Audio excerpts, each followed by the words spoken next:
So you've got a pretty good feel for what's going on nationally in the retail market. Now we're going to bring our panel up and discuss kind of what's going on locally here in Northern California and really kind of dig into what's happening. So let me invite the panelists up.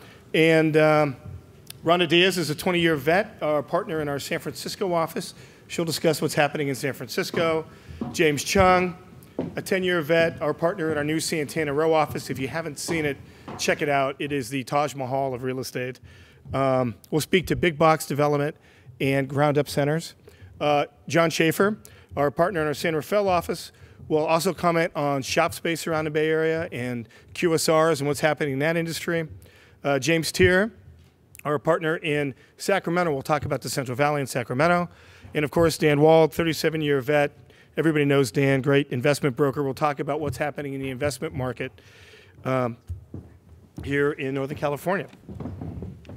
So welcome. Thanks, guys. Thank you. Let's just get right to it. Rhonda, tell us what's going on in San Francisco.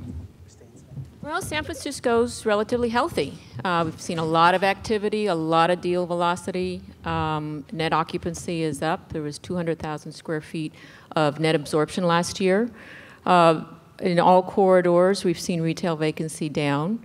As Garrick mentioned, our retail vacancy throughout the city is one of the lowest in the country, second only to New York. Union Square ended vacancy last year at 6.8%. We've seen rents stabilize and in some areas rising. Neighborhood rents range from about $48 to $75 per square foot, and we saw the return of key money in the neighborhoods. Key money's been common in the neighborhoods for food, but it's now returning for non-food, traditional retail uses. This key money is typically around $150,000, $250,000 upfront on top of your rent. Union Square deals range from about $50 a square foot on a blended rate basis for multi-level space to over $500 a square foot for some of the prime corner deals. Restaurant deals, they kind of range from about $36 a foot to up to $50 a square foot against a percentage rent of about 5 to 7%. Let's see. Last year we saw the return of the bidding wars. One example is a site that opened up along our waterfront. It's a great site. Sign never went up. Flyer never got prepared. It started out with an initial asking rate of $75 a foot and got bid up to somewhere in the mid $130 per square foot. Rhonda, San Francisco is one of those unique markets, really in the world, but certainly on the West Coast. What are some of the driving factors that are creating those? A couple things. Tourism. We're experiencing a big boom in the office arena, and we're seeing a shifting demographic. San Francisco's always been a lure for top retailers and luxury retailers, and those are growing categories right now. Tourism is up. Convention center visitors are up. In fact, last year was the best year of a hotel occupancy that San Francisco's seen for the last 6 years. The office market is booming. Last year, there was nearly 3 million square feet of net absorption, and this is being fueled primarily by technology. Social media and cloud computing and so on. This demand is for large chunks of space, and in some cases, it's gobbling up space that was previously allocated to retail, as was the case with Zynga and their 450,000 square foot deal at 650 Townsend that included about 20,000 square feet of space that we were previously marketing as retail space. Technology is bringing in a very young, highly educated and affluent labor pool. And this is changing the demographic face of San Francisco. They are demanding to live and play in the city. While in the past, they would locate near their technology headquarters somewhere down the peninsula or in Silicon Valley, they want to stay here. So it's keeping dollars in the city. It's driving employers to headquarter here in San Francisco.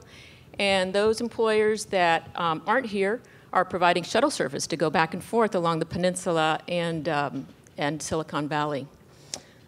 This, along with the influx of baby boomers leaving their empty nest in the suburb, is bringing a lot of new bodies with disposable income into the city. It's creating neighborhoods that didn't exist 5 years ago, and it's creating new demand for services, retail, entertainment, and food. Food. San Francisco's a food city, and we've always been a magnet for culinary talent and new concepts. There's a larger demand for well-located restaurant space right now than supply. Food accounting for about 1/3 of retail transactions in San Francisco. We've seen the return of large format restaurants. So during the recession, restaurants kind of downsized, and their sweet spot was about 4,000 to 5,000 square feet. Well, we've seen the return of 10, 12,000 square foot requirements. A couple of examples or recent deals that took place. Rosa Mexicana out of New York signed an 8,000 square foot deal that'll open this summer in the South Financial District. And Hakkasan, which is a concept out of London, Michelin-starred high-end Chinese food, signed for 12,000 square feet just off Union Square. And then I think the last driver is, to some extent, the America's Cup, which is coming up. It is motivating retailers and food folks to get their deals done now. So America's Cup, as many of you know, is in 2013, and those trials start this summer. All right, cool, great. Thanks, Rhonda. Good job. James, let's talk a little bit about big box. You know, Garrick was talking about all the vacancy that came on the last couple of years, how there'll be some more coming on here maybe this year. Tell us what happened in the big box world, at least in the Bay Area. Sure. Well, with the tsunami of inventory that flooded the marketplace, I think we can all agree. I felt like every day we were opening the newspaper only to find another retailer filing for bankruptcy. In total, over 5.5 million square feet actually came to the marketplace. And that came in many sizes, shapes, and forms. On the large side, with the Mervyn's portfolio coming to the market, Expo, and then in the smaller format, Circuit Cities, Linens and Things, Borders and Barnes, to name a few. Okay, all right. Well, that's interesting. So, who are the active tenants that are taking some of these spaces? Right. Well, you know, on the positive front, a lot of that, I would say most of that 5.5 million square feet is actually currently either been absorbed or is currently in play. I would say primarily in 4 active categories. Leading the bunch is, as Garrick spoke to earlier, are the grocers. I think we're all aware of the grocery battle that's been happening in the last 24 months. Safeway's been leading the charge in the traditional format, both really on the ground-up development side and on the absorption of second-generation space. A great example of that being in Petaluma, California, where they did an on-site relocation to a Mervyn's box that was probably 200 feet away. And other examples include Walmart Neighborhood. They've announced a couple deals here in the Bay Area, 2 in the East Bay in particular. One is at Whipple and 880 at Circuit City Box in Hayward. Target, as Garrick mentioned, has added food, or a food component to all their stores up to and maybe north of 20,000 square feet. Whole Foods continues to stay in the marketplace. And then again, in the smaller format, we have Sunflower Farmers Market taking the Barnes & Noble in Fremont. Sprouts initially came to the market and took the Circuit City in Sunnyvale. Fresh and Easy and Fresh Market continue to stay active as well. The next category that is, again, been very competitive is fitness centers. Bay Area-based 24-hour fitness has really had a steady growth pattern even through the Great Recession. They're recently opening in the Yardbirds in Rohnert Park this month. Western Athletic Club is opening a 70,000-foot club in actually an existing Sears in Cupertino at Stevens Creek and Wolf. Equinox and LAF, LAF being LA Fitness, that is, continue to expand, as well as local players like Bay Area Family Fitness, who took a Rite Aid building in San Jose off Capitol. The third category would be the discount, again, readdressing what both Matt and Garrick had talked about with regards to Target here at the Metreon. Walmart obviously being very active. They took an old Expo building off of Almaden in 85, and also retailers like TJ Maxx, who recently made a deal in Cupertino, taking an old Mervyn's box on Stevens Creek. And last but not least, the soft goods retailers have been extremely active. Forever 21 in particular, they just leased 2 border spaces, one on Pacific Avenue in Santa Cruz. The other is at Oak Ridge Mall in San Jose with Westfield. H&M, I'm not sure if they've announced it or not, but they've leased the border space at Santana Row, which is again an on-site relocation for them.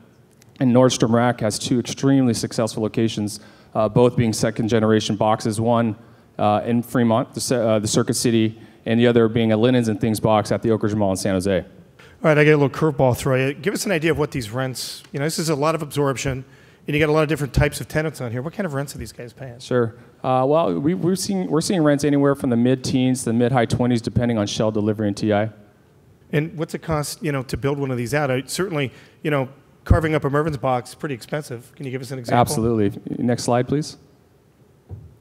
Well, Matt, as the old African proverb says, smooth seas do not make skillful sailors. Needless to say, we are all seasick from the last couple of years. This is a very unique transaction in Livermore, California, where we really had to sharpen our pencils.